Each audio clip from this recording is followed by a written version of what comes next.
वालेकुम स्टूडेंट्स, कैसे हैं आप सब? ठीक है, उम्मीद करता हूँ ठीक हो। तो फर्स्ट ईयर जैसा आप जानते हैं हमने चैप्टर नंबर 6 स्टार्ट किया हुआ है बर्नौलीज इक्वेशन। आज हमारा टॉपिक है पढ़ना जो हमने, ठीक है ना, बहुत ही इंपॉर्टेंट, बहुत ज्यादा इंपॉर्टेंट क्वेश्चन है, ठीक है ना। ऑलमोस्ट हर ईयर हर बोर्ड में ये लाजमी आ जाता है, किसमें, पास पेपर में, ठीक है, बोर्ड के पेपर में। तो बच्चों इसको अच्छे से तैयार करना है आपने। ये शॉर्ट क्वेश्चन भी है, शॉर्ट क्वेश्चन भी पूछा जा सकता है, ठीक है। अगर लॉन्ग में ना आए तो समटाइम शॉर्ट में पूछ लेते हैं, अगर शॉर्ट में ना आए तो एमसीक्यूज में पूछा जा सकता है। बर्नौलीज इक्वेशन की थ्योरम की इक्वेशन कौन सी है, ठीक है ना। एमसीक्यू 4 होंगे। तो इस तरह बच्चों चलें स्टार्ट करते हैं। इसकी एक डेफिनेशन है, डायग्राम है, एक्सप्लेनेशन है, मैथमेटिकल है। तो इस तरह इसको शुरू से एंड तक अच्छे से देखिएगा। अगर कोई क्वेश्चन हो आप कमेंट सेक्शन में पूछ सकते हैं। इसी तरह मेरी 11th class physics topic wise playlist है यूट्यूब चैनल पर, जहां से आप इससे प्रीवियस तमाम टॉपिक चैप्टर 1 से अभी तक समझ सकते हैं, चाहे वो न्यूमेरिकल हो, एक्सेस, शॉर्ट क्वेश्चन हो, व्हाटएवर इट इज, ठीक है बच्चों। हाँ जी, इसी तरह अगर आपने कोई और टॉपिक समझना है तो वो भी मुझे कमेंट सेक्शन में बताओ। और इसी तरह मेरी 11th की फिजिक्स की प्लेलिस्ट के साथ साथ पास पेपर की एक अलग प्लेलिस्ट है, और हर क्लास की 9th है, 10 है, सेकंड ईयर है, फर्स्ट ईयर, सबके पास पेपर की प्लेलिस्टें अलग है और लेक्चर्स की प्लेलिस्टें अलग है। तो आप वहां से जाकर उनको समझ सकते हैं, ठीक है ना बच्चों। हाँ जी, कुछ के लिंक आपको डिस्क्रिप्शन में मिलेंगे, कुछ को आपको यूट्यूब चैनल पे मिलेंगे। और इसी तरह अभी तक आपने चैनल को सब्सक्राइब नहीं किया तो जल्दी से सब्सक्राइब कर दें और बेल आइकन को भी प्रेस कर दें, ताकि आने वाले लेटेस्ट लेक्चर आप तक टाइमली पहुंच सके और आप उनकी प्रिपरेशन कर सकें, जैसे कि एग्जाम्स आने वाले हैं, ठीक है बच्चों। हाँ जी, चलें स्टार्ट करते हैं। तो बच्चों सबसे पहले हमारे पास है बर्नौलीज इक्वेशन, ये हमारे टॉपिक का नेम है बच्चों। तो बच्चों इसकी ना एक डेफिनेशन है हमारे पास। डेफिनेशन कुछ इस तरह से है, बहुत ही आसान है, जिसके बारे में हमें बताया जाता है कि sum of pressure, kinetic energy and potential energy of an ideal fluid, ठीक है, पर यूनिट वॉल्यूम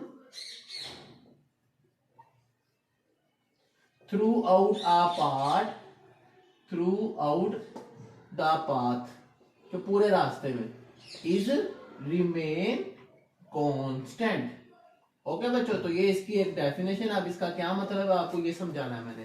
तो इसको अगर आप समझाने के लिए मैं आपको इसका एक मैथमेटिकल बताऊं कि इसका मैथमेटिकल, इस डेफिनेशन को अगर आप मैथमेटिकल में लिखें, जैसे एमसीक्यूज में आपको इक्वेशन ही आएगी इसकी, इस मैथमेटिकल की ना, कि सम का मतलब होता है प्लस, ठीक है ना। हम प्लस करेंगे किस किस को, प्रेशर, पी आपको पता है प्रेशर को कहते हैं, ठीक। फिर प्लस पोटेंशियल एनर्जी, यहां पर हमारी पोटेंशियल एनर्जी है रो जी एच।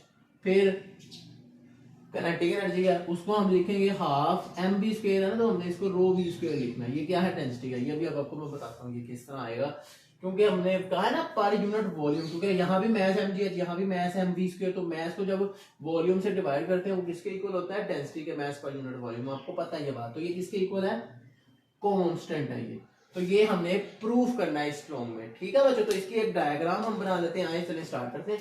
तो बच्चों लेट्स से ये हमारे पास एक ग्राउंड है, जमीन है, ठीक है। अब इस पे हमारे पास एक नॉन यूनिफॉर्म पाइप है, उसको भी ड्रॉ कर लेते हैं। ये पाइप है यहाँ पे हमारे पास, ठीक है बच्चों। हाँ, अब ये हमारे पास एक नॉन यूनिफॉर्म पाइप है, ओके बच्चों। हाँ, अब इसके अंदर क्या होगा, पानी यहाँ से एंटर होगा, यहाँ से बाहर आएगा, और यहाँ पर हाइट हम कह सकते हैं कि h1 है, यहाँ पर हाइट हम कह सकते हैं कि h2 है। तो यहाँ पर जो हमारे पास जो एरिया है उसको हम कह सकते हैं A2 A1, इसको कह सकते हैं A2, ठीक है बच्चों, इसका एरिया। और यहाँ पर ये जो हमारे पास यहाँ से यहाँ तक बन रहा है, यहाँ से यहाँ तक, ये हमारा है डेल्टा x2, और यहाँ से यहाँ तक बन रहा है, इसको हम कह सकते हैं बच्चों डेल्टा x1, ठीक है बच्चों। और यहाँ पर प्रेशर की डायरेक्शन है हमारे पास P1, यहाँ से जो प्रेशर की ये डायरेक्शन है P1, और जो वेलोसिटी की डायरेक्शन है वो भी इसी तरफ है V2, ठीक है, सॉरी, हाँ। और यहाँ पर ये भी, यहाँ से पानी बाहर जाएगा, उसकी डायरेक्शन है V1, और जो लेकिन प्रेशर यहाँ पे इनवर्ट है तो उसकी डायरेक्शन है P1 इस तरफ। तो बच्चों हमारे पास दो तरह का वर्क डन हो रहा है, एक यहाँ पे इस पॉइंट पे, एक इस पॉइंट पे। तो दो पॉइंट्स है, एक हाइट है, एक बॉटम है, ठीक है। तो अब इसकी एक्सप्लेनेशन हम लिख लेते हैं। एक एक्सप्लेनेशन की पहले हेडिंग दे देते हैं सिंपल सी, कि हमारे पास एक नॉन यूनिफॉर्म पाइप है जिसमें एक आइडल फ्लूइड फ्लो कर रहा है, ठीक है ना। लेट अस कंसीडर, हमने फर्ज किया we have a non-uniform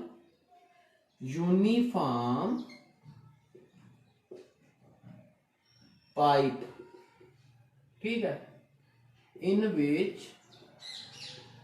an ideal fluid is flowing, उसमें आइडियल फ्लूइड पास कर रहा है, ठीक है। तो हमने फाइंड करना है, we have to derive the expression of work done. हमने वर्क डन का एक्सप्रेशन फाइंड आउट करना है। तो दो वर्क डन होंगे, एक यहाँ पे एक इस पॉइंट पे, ठीक है बच्चों। आप इसे देख सकते हैं, इस वन वाले एरिया में, हाइट वाले एरिया में जो हमारे पास वर्क डन, आपने वर्क डन का फार्मूला पढ़ा था FS, ठीक है ना। तो अब जरा बात सुनिएगा ध्यान से। हमें पता है F यहाँ पर नहीं है, F1 की जगह हमने प्रेशर है ना, फोर्स पर यूनिट एरिया, आपने ये भी पढ़ा है कि इसको इक्वेशन 1 अभी बोलते हैं। लेट्स सी, आपको पता है कि प्रेशर होता है फोर्स पर यूनिट एरिया, तो A1 के साथ F1 और प्रेशर P1। तो यहाँ से अगर आपने, क्योंकि ये हमारा F1 है और D1 है, इसको अगर आप यहाँ से आप F1 की वैल्यू निकाले, P1 A1 आ जाएगी, इसको आप यहाँ पुट करेंगे, और आपका ये जो D1 है इसको आप लेंगे डेल्टा X1। पानी में इतने हिस्से में जो डिस्प्लेसमेंट कवर किया वो है X1, ओके बच्चों। हाँ, तो अब इन दोनों वैल्यूज को आपने यहाँ इक्वेशन 1 में पुट करना है। तो आपकी इक्वेशन 1 क्या बनेगी, ये देखें। आप कहेंगे कि W1 is equal to P1 A1 delta X1। अब आपको पता है कि FD कोज ऑफ थीटा होता है। अब क्योंकि आपका प्रेशर, आपकी डिस्प्लेसमेंट दोनों क्या है, पैरेलल है, दोनों की डायरेक्शन सेम है, इसलिए आपका एंगल है 0। और आपको पता है कि कोज ऑफ 0 क्या होता है बच्चों, 1 होता है। तो इसलिए ये हमारे पास पहला वर्क डन आया, ठीक है। अब आपको ये भी पता है, आपने मैं प्रीवियस टॉपिक में बताया था कि S is equal to VT होता है, हमने ये पढ़ी हुई है बात। तो S की जगह आप डेल्टा X अगर बोले, और अगर 1 बोले तो ये 1, ये भी 1। तो इसकी जगह आप लिख सकते हैं W1 is equal to P1 A1 V1 और P1, ओके। तो इसको बोलते हैं आप इक्वेशन 2। अब हम करेंगे find work done at bottom and, ठीक है। बॉटम एंड पे हमारा वर्क डन आएगा बच्चों कुछ इस तरह से कि W2 इज इक्वल टू, बिल्कुल इसी तरह F2 डॉट D2, साथ अगर आपने लगाना है तो FD कोज ऑफ थीटा लगा सकते हैं, ऊपर भी चाहे तो आप लगा सकते हैं, एक स्टेप ही बढ़ाना ना। हाँ, तो अब हमें वैल्यूज पता है, प्रेशर का फार्मूला क्या है। सिमिलरली आप कह सकते हैं कि F2 आपका क्या आएगा, बिल्कुल इसी तरह P1 A1 V1 P1। लेकिन अब की बार देखें, आपके प्रेशर की डायरेक्शन है इस तरफ, आपकी स्पीड की डायरेक्शन है, डिस्प्लेसमेंट की है इस तरफ, तो एंगल बन रहा है 180। और आपको पता है कोस 180 होता है बच्चों -1 के इक्वल। Very good. अब यहाँ पे -1 आया, तो जिससे ये बनेगा माइनस का W2, इसको बोलते हैं इक्वेशन 3। उम्मीद है आपको समझ आ रही है। तो बच्चों जैसे अभी हमने वर्क डन 2 और ये 1 फाइंड किया है, दोनों वर्क डन हमने निकाले हैं, एक टॉप पे है एक बॉटम पे है, ठीक है। तो अगर हम निकाले चेंज इन वर्क डन, ये हमारा चेंज इन वर्क डन कितना आ रहा है जी, W2 माइनस W1। तो आए देखते हैं, ठीक है। Let's see, total work done sorry होता है प्लस करके, तो W2 1 + 2 काटने चले, ये भी ठीक है, या 2 + 1 करें तो भी कोई फर्क नहीं पड़ता, ठीक है। चले देखिए, तो W1 है हमारे पास P1 A1 V1 P1, और ये था प्लस की जगह, तो यहाँ पे माइनस है, तो माइनस प्लस माइनस हो गया, ठीक है बच्चों। P2 A2 V2 और T2। अगर आपको याद हो, हमने पिछला टॉपिक था इक्वेशन ऑफ कंटिन्यूटी, उसमें हमने पढ़ा था A1 V1 is equal to A2 V2 is equal to constant, पढ़ा था बच्चों। हाँ, फिर हमने ये भी पढ़ा था A V और T ये क्या है, वॉल्यूम के इक्वल है, वॉल्यूम फ्लो, याद है ना आपको। हाँ, चला, तो ये इक्वेशन आपका बनेगी कुछ इस तरह से, P1 बाकी AVT माइनस P2 AVT। पहले मैंने इसके अकॉर्डिंग इनको कांस्टेंट कह दिया AVT, ओके। फिर अब की बार मैं ये कॉमन ले लूंगा P1 माइनस P2 और इधर लिख दूंगा AVT। तो क्योंकि हमने AVT किसको कहा है, वॉल्यूम को कहा है, तो अब मैं वॉल्यूम लिखूंगा अगले स्टेप में, ठीक है ना बच्चों। हाँ, P1 minus P2 into V volume, ये चेंज इन वर्क डन हमारा किसके इक्वल आया, V के। ठीक हो गया, ये हमारी इक्वेशन बन गई 4। उम्मीद है आपको यहाँ तक समझ आ गई होगी। ठीक है बच्चों, चले चलते हैं नेक्स्ट। अब आपको अगर याद हो, यहाँ पर हाइट डिफरेंट है, यहाँ पर हाइट डिफरेंट है। ठीक है, इसका मतलब यहाँ पोटेंशियल एनर्जी की वैल्यू डिफरेंट, यहाँ पोटेंशियल एनर्जी की वैल्यू डिफरेंट। तो अगर आप निकालना है चेंज इन पोटेंशियल एनर्जी, ये किसके इक्वल है बच्चों, हमने mgh पढ़ा ना, हाँ mgh, ये ले mgh2 माइनस mgh1। इसी तरह बच्चों अब यहाँ पर वेलोसिटी और होगी उसकी, यहाँ वेलोसिटी और होगी, क्योंकि यहाँ पाइप की थिकनेस ज्यादा, यहाँ है बड़ी। ठीक है, हाँ ये हमने बात पढ़ी है, जहाँ एरिया ज्यादा वहाँ स्पीड कम है, जहाँ स्पीड ज्यादा वहाँ एरिया कम है। ठीक है, हाँ तो यहाँ पर अगर आप काइनेटिक एनर्जी का प्रूफ लिखना चाहे वो भी बता दें कि हाफ mv2 का स्क्वायर माइनस हाफ mv1 का स्क्वायर। चले, अब आपने यहाँ तक कोई उम्मीद समझ आ गई होगी। आगे अब चलते हैं नेक्स्ट। अगर आपको याद हो ना तो बेटे, अब हमें पता है, हमने ना चैप्टर 4 में पढ़ा था वर्क एनर्जी प्रिंसिपल। अब ये वर्क एनर्जी प्रिंसिपल हमें क्या कहता है, हमें चैप्टर क्या दोबारा उस चैप्टर में जाना पड़ेगा जो हमने चैप्टर 4 में पढ़ा था? नहीं, मैं आपको भी बताता हूँ। वो वर्क एनर्जी प्रिंसिपल ये कहता है कि ये जो वर्क डन है ना आपका, वर्क डन ये किसके इक्वल है जनाब, ये वर्क डन आपका इक्वल है चेंज इन एनर्जी, चाहे वो किनेटिक और पोटेंशियल दोनों का आएगा चेंज। ठीक है, याद रखिएगा इस बात को। तो अब ये जो मेन इक्वेशन है हमारी, जो मैंने अभी लिखी है, इसके अंदर हम ये वैल्यूज पुट करेंगे, एक इसकी किनेटिक एनर्जी, पोटेंशियल एनर्जी और इस वर्क डन की। ठीक है ना, ये इक्वेशन 5, ये इक्वेशन 6, इन सबको पुट करना है इस 7 में। ठीक है बच्चों, तो इक्वेशन 7 हमारी इस तरह से बनेगी। वर्क डन की जगह हमारा ये आया P1 minus P2 into V। चले मैं लिखने लगा हूं, तो हमारा वर्क डन आया जी P1 minus P2 into V is equal to, पहले आप किनेटिक एनर्जी, तो किनेटिक एनर्जी की वैल्यू हाफ m2 v2 का square minus half m1 v1 का स्क्वायर प्लस पोटेंशियल एनर्जी आनी है mgh2 minus mgh1।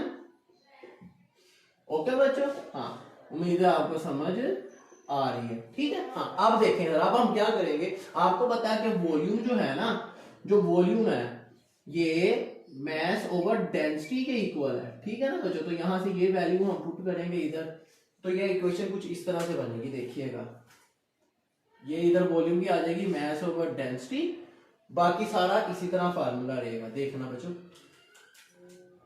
P1 minus P2 is equal to 1/2 m2 v2 square minus 1/2 m1 v1 square plus mgh2 minus mgh1।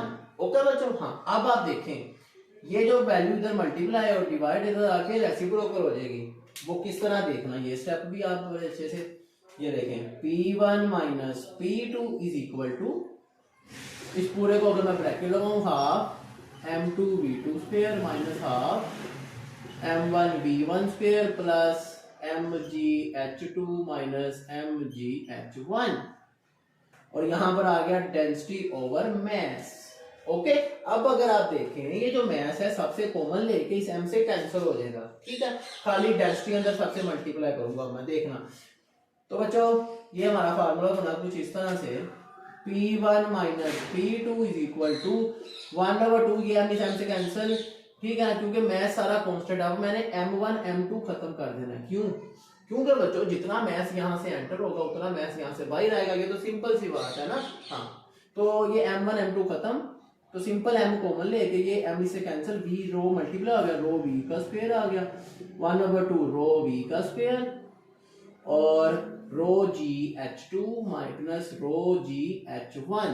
तो इस तरह बच्चों ये हमारे पास फार्मूला बना। अब माइनस वाली वैल्यूज को एक तरफ करके प्लस कर दो, जैसे ये देखें P1 इधर ही रहा, ये माइनस इधर आ गया प्लस, ये माइनस इधर आके प्लस, ये प्लस वाली वैल्यू इधर ही अभी लिखेंगे, माइनस P2 इधर आ गया प्लस, तो अब ये हाफ रो v2 का स्क्वायर और ये रो gh2v।